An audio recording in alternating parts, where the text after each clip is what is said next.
Today, this is gonna be probably one of the most important videos so far. Also, obviously, the most controversial, because this one really gets people just frothing at the mouth as soon as anything dares to mention that those hadiths in Bukhari about Aisha's age. By the way, because the goal of this video is not to incite violence in the comments, insults, and all of this, because I know exactly what that kind of topic gets people doing. I've seen it, and it's bad. So if I find any comments that are obviously being disrespectful to the other commenters or anything like that, they'll be deleted. Learn to do what Allah subhanahu wa ta'ala has taught you. Be respectful to others. Ironically, that's one of the most important things. So obviously the hadiths we're talking about is the one about Aisha herself. First of all, because I know this is one of the famous arguments that is mentioned, that Aisha herself said that she's 9 years old. No, it's narrated from Aisha that she said that. Big difference. So the hadiths, that she's 6 years old and the marriage was consummated when she was 9 years old. And there's the one when she was playing on the swing with her friends. Her mom came to wash her face and then took her to the Prophet's house. And also the one where she was playing with dolls, and you get the idea. So most of those hadiths actually come from a single source named Hisham ibn Urwa. That source. And this is, by the way, according to a number of traditionists. Ibn Hajar and Al-Zahabi, I don't know how to say his name, sorry. They say that Hisham ibn Urwa is not a trustworthy narrator. Keep in mind, it's only when he was in Iraq, because he was accused of senility, old age. So basically, he was accused of, at this point, memory loss. Not that he's a bad person, but memory loss. His memory did not serve him ever since he went to Iraq.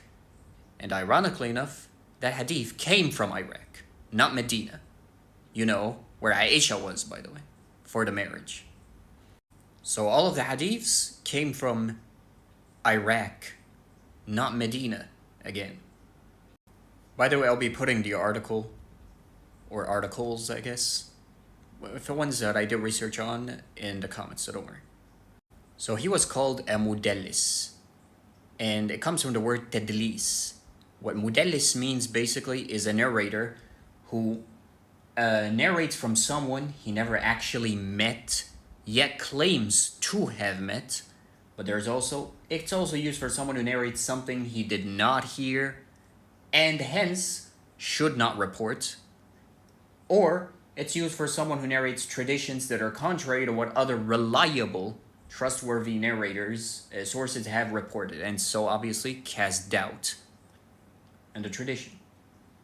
So there's three main categories to tadlis. Hiding of a link in the chain of narration to improve it, conceal it, basically to try to make it better than it actually is, because they notice there might be a defect in it. Or omission of a narrator anywhere in the chain to remove weak narrators, or like I said, to hide some defects. Or intentional hiding of one's teacher's identity. So those are categories of tadlis. But again, what he was excused at most with is just bad memory. And that was only when he went to Iraq, because he was in Medina and his hadiths were reliable. But when he went to Iraq, that's when the most of his hadiths were basically, if not all of them, were rejected. As you can see, Hisham ibn Urwa lived for most of his life in Medina, where he was considered a trustworthy narrator. But in his old age, he left Medina for Iraq, or Iraq, whatever you want to say, where he was accused of mixing up traditions, particularly traditions related to who we already know, Aisha's marriage and age, obviously, which he did not narrate in Medina, remember, in Iraq. And that's when his memory started to fail him. And most of the narrators who narrate from Hisham, by the way, are Iraqis themselves. Again, the hadith did not originate in Medina at all. Furthermore, hadith scholars actually view the act of tadlis as makruh jiddan, which basically means detestable. And yet, in spite of this, some narrations were from the narrator that was deemed mudallis, and they were still canonized, basically as accepted as authentic. And you guessed it, from those hadiths is the one about Aisha's age. By the way, before we go any further, I urge you to watch the video we made about how to treat hadiths with the balanced approach, which I believe is the true path to Allah subhanahu wa ta'ala. The one that's actually unionized. There is no discrepancies, there is no different sects with different schools of thought, and you have to choose which madhab. No, it's quite simple. You do go with the grading of hadith, which we all go to, obviously, sahih, da'if, all of this, but here's the part that most of us don't do. You cross-check with the Quran to see if it contradicts the Quran. It cannot be from the Prophet's mouth, because there's even hadiths literally from Aisha radiallahu anha simply saying that Prophet Muhammad sallallahu alaihi wasallam is a walking Quran. And in the Quran, Allah literally describes Prophet Muhammad sallallahu alaihi wasallam saying, "La yantiqu anil hawa." He never speaks of his own desires. So that means he is a walking Quran. So whatever he says has to agree with the Quran. So if it doesn't, it cannot be from him, even if the hadith is sahih. Now, back to this video. So Muhammad ibn Ishaq, in his book, The Life of Muhammad, he was talking about the very first people that accepted Islam very early. There's a list.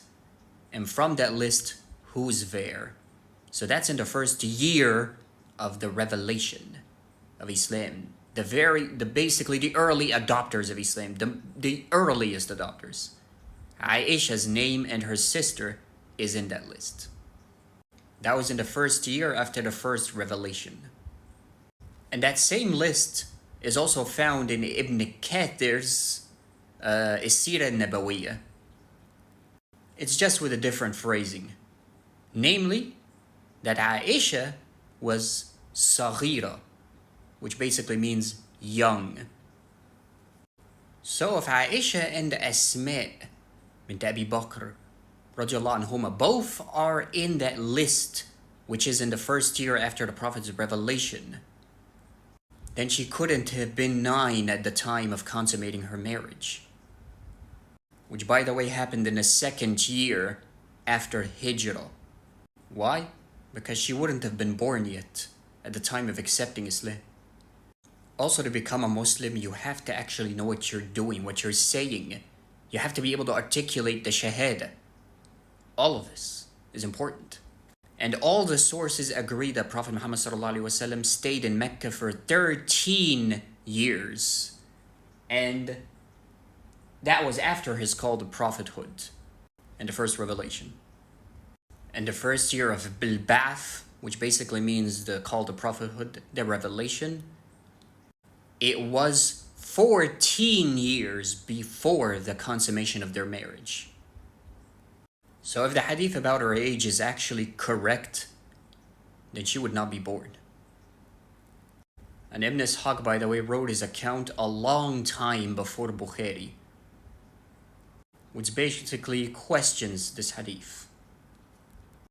Moreover, one of Ibn Hisham's own students, Imam Malik, rejects everything that came from Iraq from him. But here's the important bit. Why would Imam Malik reject those hadith in particular? Is it simply because he didn't cite it because he rejected it? Or is it because it was not circulating in Medina at that time? Because keep in mind, guys, this hadith has very severe legal ramifications here. Surely it would have circulated in Medina, where the marriage happened, but instead all of the narrators talking about that are from Iraq. So it's not just simply, and no hadith from Medina, by the way, is found talking about Aisha's age at all. So it's more than just the fact that, oh, he rejected it. No, this is such an important hadith. It's not a joke. It has such important legal ramifications here. And it was not found in Medina at all. So why would Imam Malik just not decide to cite it? Is it simply because he's rejecting it? Or is it because it wasn't even found in Medina circulating at the time? Now, some people argue that there is the Quranic verse in Surah Al-Talaq, verse 4, I believe. 4. They basically argue that it's talking about young girls. And so, which is the one about divorce, obviously. And so, they argue that since girls can be divorced, that means it must be permissible for them to marry. Now, it is important to note that the Quran does distinguish, by the way, between nisa, women, and banat, young girls, minor girls. For example, it's in Surah Al-Ahzab, verse 59, where actually the words women and girls appear next to each other in the context of a dress code. And by the way, the mufassirin, those that do the tafsir, the ones saying it does mean minor girls, they add the word bad after lam yahidn. They add bad, which means yet, to basically say, because they know minor girls obviously can't menstruate, so they say, well, they haven't menstruated yet. Even though there is no yet at all in the Quran, it's just lam yahidn, which means does not menstruate. That's it. There is no yet. There is also another verse in another surah, Surah An-Nur, also verse 59, that shows this. وَإِذَا بَلَغَ الْأَطْفَالُ مِنْكُمُ الْحُلُمِ, which basically means when children reach the age of puberty. So that means before the age of puberty, no menstruation, none of that, they're considered children. So when you apply all of these contexts, how can the verse in the part about divorce be talking about minor girls if they are considered children because they have not menstruated? And when they do their tafsir, they add the word bad then. Well, where is bad? It's lam yahidn. Bad means yet. So basically they want to justify that it means did not menstruate yet. So it can mean, oh, okay, now it means minor girls, except the bad was added. Do you see what I mean? And I would obviously have to assume it has to do with the hadith about Aisha's age, because they're trying to justify it. Remember in our last video we said a lot of us hold hadith over Quran, and sadly that is part of the things they do. Try to justify the hadith by any means just because it's sahih, even if it contradicts the Quran, it doesn't matter, they're going to try to justify it. Not all scholars, remember. In my last video, as I said, not all scholars do this, but a majority, sadly. So to justify it, they add yet, bad. Furthermore, if you want to argue and say, let's say, well, the yet was not added though, because it comes from the word lem. So it can mean, no, there is a difference between lem and lemme. And yes, ironically, that is in the Quran in another surah, which is Surah Hujurat, verse 14, which Allah says, قالت الأعراب آمنا قل لم تؤمنوا ولكن قولوا أسلمنا ولما يدخل الإيمان في قلوبكم, which basically means some of the nomadic Arabs say we believe, but Allah's telling the Prophet to basically say you have not believed, but say instead we have submitted, for faith has not yet لما entered your hearts. Subhanallah. So clearly the Quran does distinguish between the two words lem ولما, and that says lem yahidn, not lemma yahidn. So where did the yet bad come from exactly? it obviously has to be referring to grown women who do not menstruate, or even women that are pregnant, because they also won't menstruate. And by the way, one of the earliest exegetical works by the name, I believe, Al-Hiwari, he does say, yes, it does mean minor girls or grown women, but and that's the earliest, by the way, he does include a name for those grown women who don't menstruate. Al-Dahiyya, or Dahiyya. And that actually exists in Lisan al-Arab, a very comprehensive dictionary of the Arabic language. And that word is defined as a woman that doesn't have breasts, is infertile, does not menstruate. So that suggests, since it's such an early exegetical tafsir, basically, work, that suggests that condition, for people that are saying, well, at the time, maybe that condition wasn't common, but clearly, since he has a name for those women at such an early time, from the earliest exegetical works, that does denote that this was fairly a common condition at the time. So it's not far-fetched to mean that it is talking about just grown women that don't menstruate, or even pregnant women who won't also menstruate, and not minor girls at all, especially because of the whole atfal, as we said. And the Quran does make the distinguishment between both, as we said, banat and women, nisa. And here it's just saying nisa.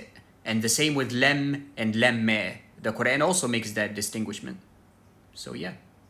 And that condition now, by the way, is called amenorrhea. It's a real condition that women have. By the way, that verse can also be referring to women that are pregnant, but they're not certain of it yet, because it's talking about divorce, remember. And that can happen. You might be pregnant and you don't even know it yet, and you're divorcing. So that's still, the waiting period applies. SubhanAllah.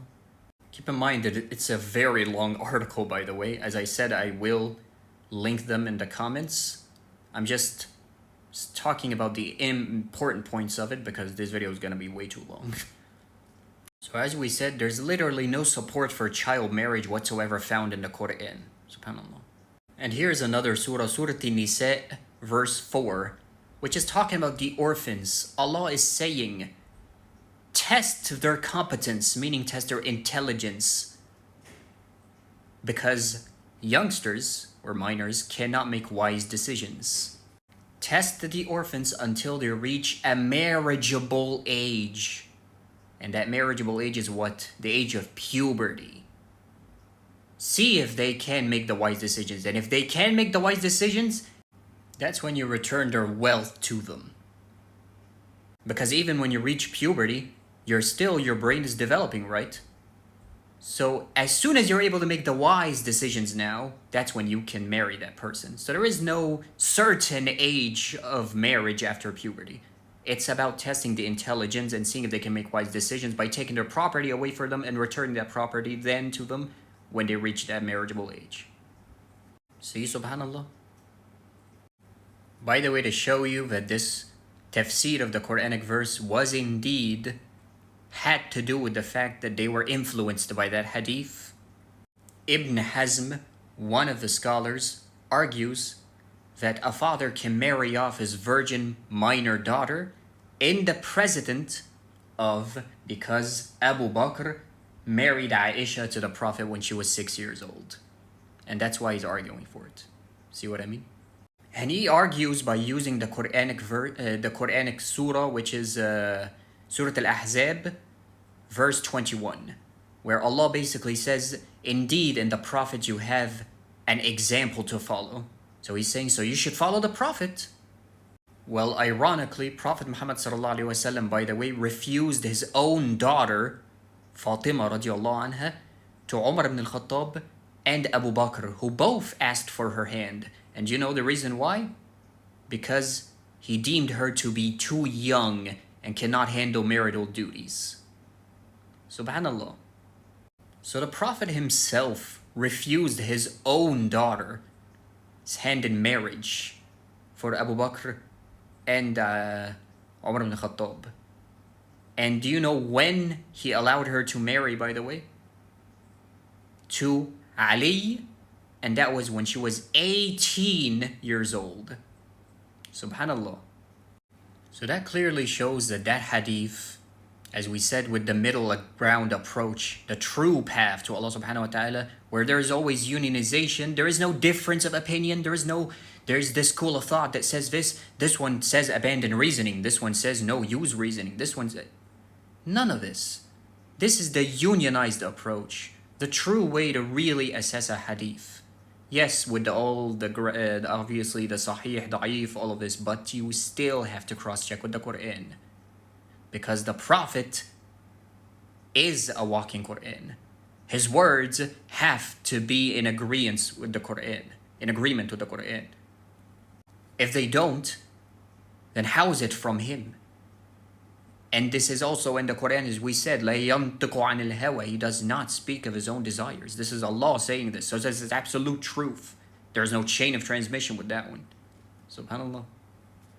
Now, of course, we can go ahead and address the other things, like the Battle of Badr and Uhud, where Aisha was, from multiple narrations, mentioned that she has participated, and that means that you basically have to be at least 15 years old to participate, and she was participating. And Ibn Umar stated that the Prophet did not allow him to participate because he was at that time 14 years old. So Aisha cannot be 9 years old, and you get the idea. We can also talk about, of course, Asma, who's 10 years older than Aisha, and she died at 100 years and such. But all of these you can find on the internet. And it doesn't matter, you can't calculate Aisha's age, guys. But the most important thing is, she was definitely, without a doubt, not a child. Because that even goes against the Quran, as you can clearly see. It has to be a marriageable age. And don't tell me that Aisha, even though she was a child, she had yes, she did have a very powerful mind, mashallah. But the body is definitely not that of a 40-year-old woman. And like I said, if you're gonna say that, then go with the other hadiths as well. She played with dolls, played on the swing, all of that. Those are literally hints from Allah subhanahu wa ta'ala to us to determine that this hadith is a fabrication. As Allah subhanahu wa ta'ala literally said himself, وَلَوْ شَاءَ لَجَعَلَكُمْ أُمَّةً وَاحِدَةً وَلَكِنْ لِيَبْلُوكُمْ أَيُّكُمْ أَحْسَنُ عَمَلًا. It was something like that. Basically, Allah was saying what? If I wanted, I could have made all of you into one ummah. No Christianity, no Judaism, no Muslim, just one religion uniting us all. But he wanted to see which one of us is better in deeds. So he tested it with fake religions. And the same with hadiths, by the way, because why would Allah allow a bunch of hadiths to be fabricated? Because he wants us to use our intellect, as he kept saying, intellect. Don't blindly follow people. Think. Why is this hadith sahih, but it's contradicting the Quran? Yeah, that's the test to you. So are you going to follow the hadith, or are you going to follow the Quran, that particular hadith or the Quran? No, the Quran, of course. So that hadith, but it's sahih, doesn't matter, it's a fabrication. Because it cannot be from the Prophet's mouth if it contradicts the Quran. Subhanallah. And unfortunately, a lot of us are failing that test of Allah subhanahu wa ta'ala. Not being able to see that these are fabrications and these are true hadiths from the Prophet. Subhanallah. But subhanallah, as Allah said it himself, the truth will always be clear from falsehood. تَقَدْ تَبَيَّنَ الرُّشْدُ مِنَ الْغَيِّ. Allah said it in Surah Al-Baqarah. He will always give you hints, clear hints, that this is something that you should not follow. Something is fishy with this. He gives you hints. Subhanallah. And those are all the hints showing you that this hadith is not real. It's a fabrication. It's not from the Prophets. I meant to say it's not from the Prophet's mouth. Sorry. Of course, there's also the one about Surah Al-Qamar when it was revealed and Aisha could recall the verse and blah blah blah. Again, you can find all of those on the internet. And it doesn't matter because we can't calculate Aisha's age, guys, as we said. The most important thing is it was an age of puberty. It was not an age of... she did not menstruate yet. No, it's an age of puberty. She was menstruating and everything. She was able to think clearly. She was able to make wise decisions. As Allah said, test them. Even if it's talking about orphans. But it is saying test their competence. see if they can make the wise decision, because a child cannot make wise decisions. Subhanallah. And obviously from the things on the internet, the calculation is the range of 18 to 21, ironically, like the age of Fatima when she married Ali. Subhanallah. You know, the Prophet's own daughter, because she was deemed to be too young. And that's why he refused Umar ibn al-Khattab and Abu Bakr when they wanted to marry her, saying she's too young. And when did he decide she was not too young? At 18 years old. Subhanallah. When Ali proposed to her and gave a proposal letter and he accepted it. Subhanallah. Now why are the majority of scholars basically refusing to accept this hadith as a fabrication and defend it if it means their blood, basically? Because, and unfortunately, because that would mean that Bukhari is not as authentic as everyone thought. Or at least, you know, not as 100%. And before you say, well, we already know it's not 100%. No, I mean not even 99%, basically. And also because of, from their schools of thought, unfortunately, which most of them are extremists, if they dare, and you already know the famous word, if you dare criticize a sahih hadith, you are labeled a kafir. They'll face extreme backlash for this. So again, guys, the true path to Allah subhanahu wa ta'ala is the balanced path. It's always Quran first, then hadith. So if a hadith contradicts the Quran, which is the primary source, then it cannot be a good hadith. But it's sahih, it doesn't matter. It cannot be from the Prophet's mouth. By the way, here is an example from Bukhari hadith that you can see that the numbers aren't very reliable, as you can see. The one about Sulaiman alayhi salam, for example, you know, the one where he said, tonight I will sleep with 100 women, each will bring me, you know, a cavalier who will fight on Allah's cause, but he did not say inshallah, blah, blah, blah, you get the idea. But here's the interesting thing. There is multiple narrations to this hadith, except the number is not 100, it's 100, but then it became 90, then it became 70, and they're all narrations in Bukhari. Do you see what I mean? So which is the true number? How many ladies was it? I don't know. So remember, guys, as Prophet Muhammad literally said himself, Islam is an easy religion, so don't try to make it difficult. This path is literally unionized. Any hadith that contradicts the Quran, it cannot be from the Prophet's mouth. That's it. No one can disagree on this. But because we keep going with different grades of authenticity and such, there's different schools of thought. Some believe, well, this one is sahih. I would say this narrator is not as trustworthy. Well, it's all subjective. And of course, my favorite, you have to pick a school of thought. No, I don't. May Allah guide us all. Ameen. Ameen.